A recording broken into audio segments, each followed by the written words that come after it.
Hi అండి. నేను మీ వంశ ఫ్రెండ్స్. ఈరోజు నేను మా ఇంట్లో అయితే నిమ్మకాయ కారం అయితే చేయబోతున్నానండి. సో మామూలుగా ఉండదు, చాలా టేస్టీగా చాలా బాగుంటుందండి. సో ఇంట్లో ఎన్ని కూరలు ఉన్నా పచ్చడి ఉంటే బాగుంటుంది అనిపిస్తుంది కదా. సో అట్లాంటి వాళ్ళ కోసం 2 నిమిషాల్లో రెడీ చేసుకోవచ్చు అనమాట. సో ప్రాసెస్ అయితే చూపించేస్తాను. సో నిమ్మకాయ కారం కోసం నేనైతే నిమ్మకాయలు ఇలా తీసుకున్నానండి. చాలా ఫ్రెష్గా ఉన్నాయి, బాగున్నాయి. అలాగే మెంతులు, వెల్లుల్లి, జీలకర్ర, ఆవాలు. సో ముందుగా అయితే ఒక ప్యాన్ తీసుకొని స్టవ్ వెలిగించేసుకొని హీట్ అయిన తర్వాత ఆవాలు, జీలకర్ర, మెంతులు అయితే వేయించుకుందామండి మంచిగా. ఆహా,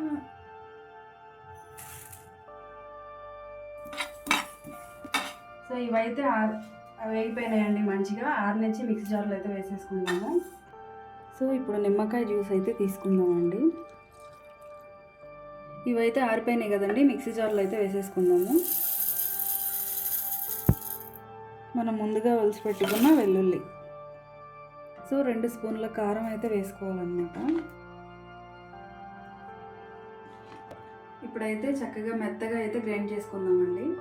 చూసారు కదా, చక్కగా మంచిగా అయితే వచ్చింది కదా. ఇప్పుడు మనం రుచికి సరిపడా సాల్ట్ కూడా యాడ్ చేసుకుందామండి.